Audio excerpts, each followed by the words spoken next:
हालात हैं मुस्लिम लीग नून के और उनके हामी सहाफ़ियों के, वो कितने ज़्यादा पैथेटिक हैं, आपको इस बात से अंदाज़ा हो जाएगा कि आजकल उनके पास जो सबसे मोतबर शख्सियत हैं, जिनके बयानात का हवाला दे के प्रोग्राम्स करवाए जा रहे हैं, एक बयानिया बनाने की कोशिश की जा रही है, वो हैं जनाब हामिद खान एडवोकेट।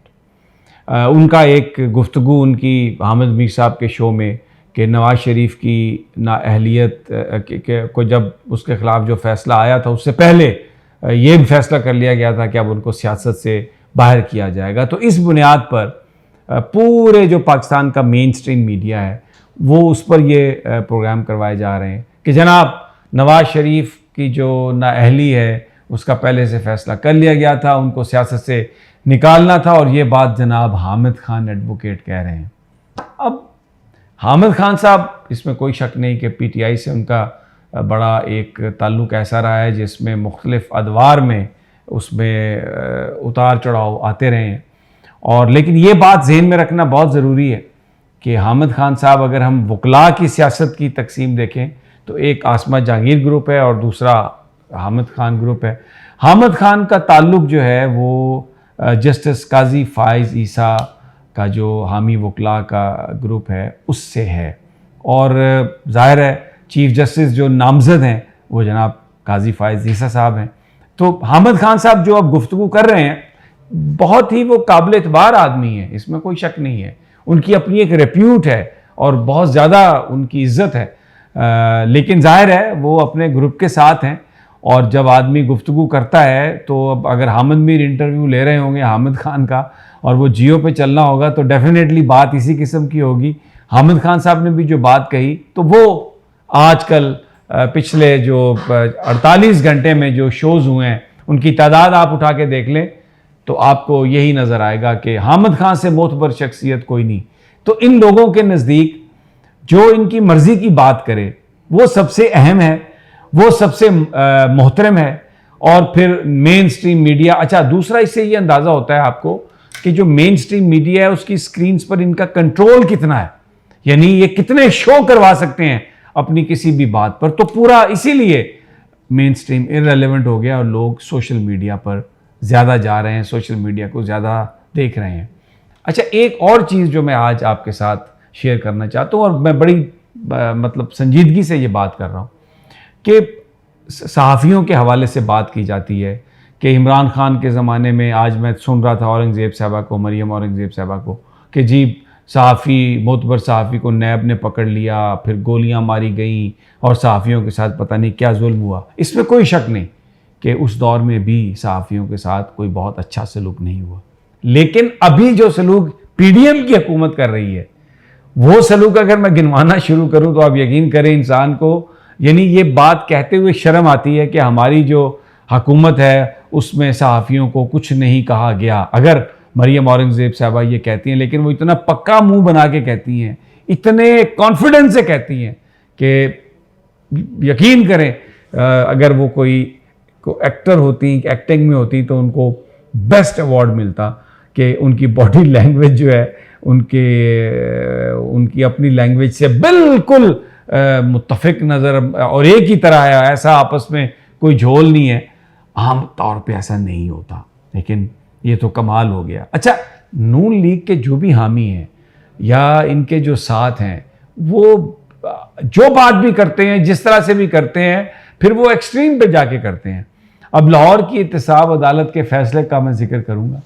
जिसमें जनाब जज साहब ने नवाज़ शरीफ साहब को बरी किया है, और गैर कानूनी ये प्लाट अलाटमेंट का ये रेफरेंस था। अच्छा, अब एक चीज़ आप जहन में रखिए, सुप्रीम कोर्ट ऑफ पाकिस्तान ने उनको नाअहल करार दिया नवाज़ शरीफ साहब को। फिर उसके बाद ये एक अपना इलाज करवाने के लिए ये मुल्क से बाहर गए, वापस नहीं आए, तो इनको इश्तिहारी करार दे दिया गया, इनकी सारी प्रॉपर्टी कन्फिस्केट कर ली गई। जो बंदा इश्तिहारी है वो अपने फंडामेंटल राइट उसके सस्पेंड हो जाते हैं जब तक वो अपने आप को अदालत में सरेंडर ना करे। लेकिन जनाब आज जज साहब ने फ़ैसला सुना दिया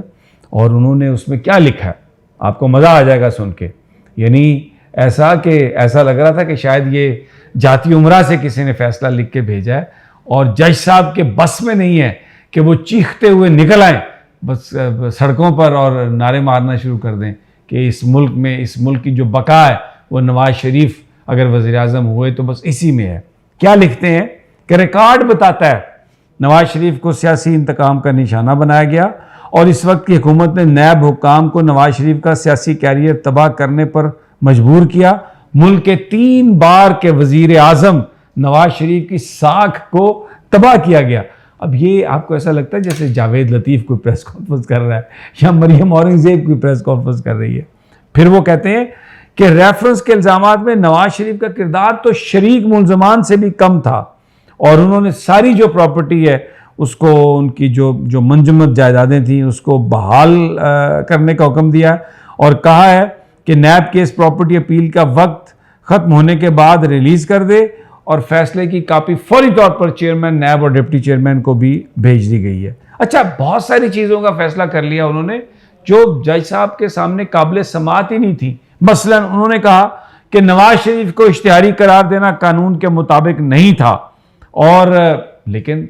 ये तो मामला ही उन जज साहब के सामने नहीं था और फिर उन्होंने इसमें कोई फैक्ट्स नहीं देखे, किसी को सुना नहीं, किसी को नोटिस नहीं दिया। तो वो जो एक अदालती मुआवन की वहाँ पर जो राय थी जिसको अदालत भी मानने की पाबंद नहीं है, उसकी बुनियाद पर यह कहना कि उनको इश्तिहारी जो है वो करार देना गलत था। देखिए, बात यह है कि जज साहब फैसला कानून और आइन के मुताबिक देते हैं, कोई भी फैसला वो दे सकते हैं, उनका राइट है। लेकिन जब आप फैसला लिखते हैं तो जो आपका मनसब है कम से कम आप उसका तो ख्याल करते हैं। आपके दिल में चाहे जितनी भी मोहब्बत हो किसी की, जितनी भी अकीदत हो, बल्कि मैं ये कहूँ, लेकिन फैसला तो आप कानूनी ज़बान में लिखते हैं, उसमें तो आप इस चीज़ को देखते हैं, मद्देनज़र रखते हैं कि इस इदारे का, इस सीट का जिसमें मैं बैठा हूँ, इसका तकद्दुस जो है वो पामाल ना हो। लेकिन यहाँ पर मुझे लगता है कि कोई इन चीज़ों को, कोई जज साहब ने कोई ज़्यादा इस पर गौर नहीं किया और फिर उन्होंने फैसले में जो लिखा है कि अदालत खामोश तमाशाई नहीं बन सकती और नवाज शरीफ को इश्तिहारी करार देने का फैसला वापस लिया जाता है। मुझे बताइए सरकार, क्या कभी किसी ने ऐसा फैसला सुना? अभी नवाज यानी इश्तिहारी जब तक अदालत में अपने आप को सरेंडर ना करे, अगर गलती से भी कोई वारंट निकल जाए किसी का और उसके बाद वो इश्तिहारी हो जाए तो जनाब वो उसको वापस लेने का एक तरीक़ाकार है। लेकिन इत्तेसाब अदालत के जज ने यह कहा है कि मैं इश्तिहारी उनको करार देने का फ़ैसला वापस लेता हूँ। अब मुझे नहीं पता ये फ़ैसला इसलिए करवाया गया कि इस फैसले की कॉपी सर्टिफाइड लेके जेब में डाल के तो नवाज शरीफ इधर पहुँच जाएँ और इस्लामाबाद एयरपोर्ट पर अगर उन्हें कोई गिरफ़्तार करने की कोशिश करे या लाहौर एयरपोर्ट तो वो निकाल के कहें कि ये देखो, ये जो जज साहब ने तो जो मुझे इश्तिहारी करार दिया गया था वो फ़ैसला वापस ले लिया है। तो वतन अज़ीज़ है, पाकिस्तान है, इसमें बहुत कुछ हो सकता है, बहुत कुछ हो रहा है, लेकिन ये जो फ़ैसला एहतसाब अदालत ने जारी किया है इसकी ना कोई तवक्को थी और ना ही इसकी कोई नज़ीर हमें मिलती है। इंशाल्लाह जल्द मुलाकात होती है अगली वीडियो में। इजाज़त दीजिए, अल्लाह निगहबान।